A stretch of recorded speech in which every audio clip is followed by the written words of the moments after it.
Hey everybody, welcome to ACD Combatives. This is Coach Kurt. We're going to talk about the outer vest.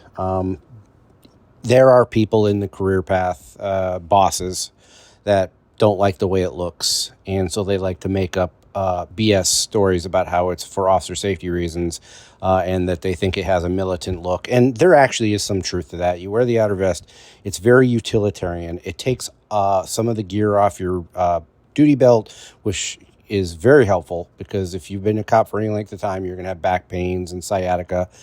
Duty suspenders help quite a bit, but so does the outer vest. And it also is more breathable. You can take it off when you're going to the bathroom, yada, yada. There are a lot of pluses for it. Now, there are some officer safety issues that you need to be aware of, but probably no more or no less than anything you're going to be wearing on the job. And we're going to talk about that. But first, I'm going to cut to a video of a news story about the outer vest, and the police chief in question is just the type of person I'm talking about, just the kind of boss I'm talking about, the old school way of thinking. And here's that video. Of CMPD officers are at the Republican National Convention helping to provide security right now. Our news partners at Spectrum have a crew in Milwaukee and snapped this photo. It's reigniting a debate over the protective vests that they are wearing. These are called outer carrier vests, and you can see they're worn on top of the uniform. That's right. Police Chief Johnny Jennings is not a fan, but the Fraternal Order of Police and others are criticizing that stance. Mary Calkins is live at police headquarters to explain both sides of this debate. Mary? Yes, Alex, we told you about this disagreement over the vests back in the spring during budget negotiations. And this came after the ambush in April on Galway Drive in East Charlotte that left 4 law enforcement officers dead and 4 others injured. Now, City Council member Tariq Bukhari wanted to buy the department new equipment that included the outer carrier vests. Now, those are the vests you see the CMPD officers wearing at the RNC this week. Bukhari said CMPD officers have come to him saying they want this to change. He said CMPD Chief Jennings denied the city's $500,000 offer to buy them. Now, the chief released a statement at the time saying, quote, "These vests offer no additional ballistic protection and raise officer safety concerns." It is important to note that 3 fallen officers wore outer vests on April 29th. In addition, the outer vest has a military-style appearance that contradicts the community-oriented policing philosophy I have championed for years.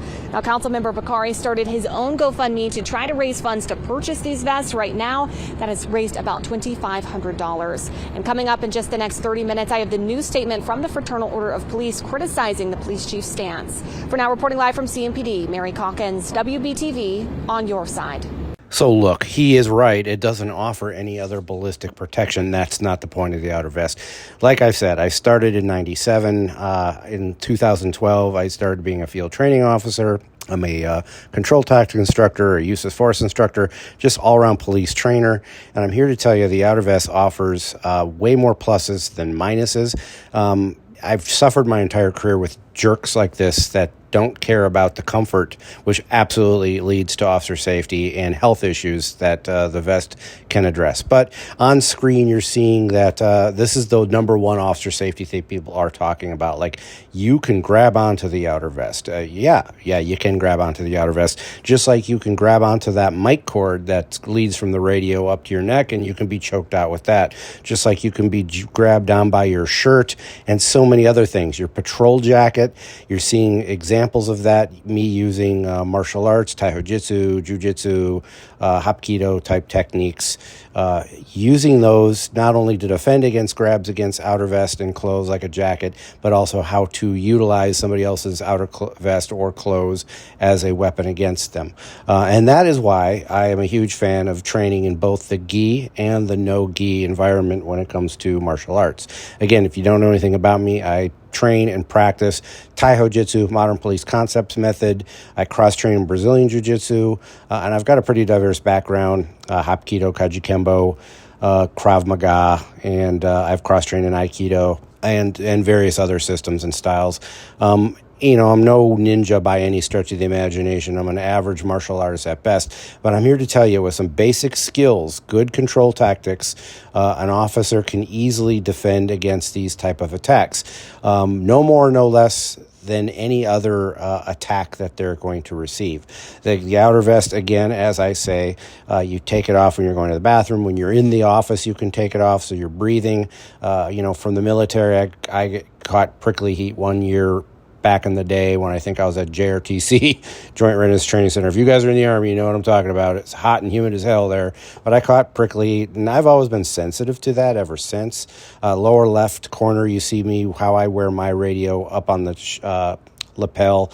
I don't like mic cords. I think that they're dangerous. And that's why I wear almost like a British way of wearing my radio up on the lapel. But if you know me and my channel, you know that I'm more of a rural officer. So that actually, I've been told by a radio guy, that gives you a little bit better reception. I know I'm grasping at straws, but when you're out by yourself and your backup's over an hour away, you grasp at straws. So listen, it goes down to how it looks. A lot of these old school bosses don't like the way it looks. They grew up with the spit and polish and shiny leather and the jack boots and the cross strap like the Jersey State Police and Sam Browns and all that kind of stuff. Yeah, it looks great, but it doesn't reflect any more or any less of the officer's demeanor in an outer vest.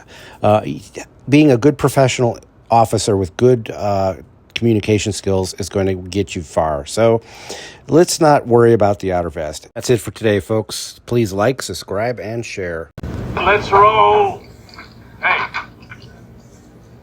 let's be careful out.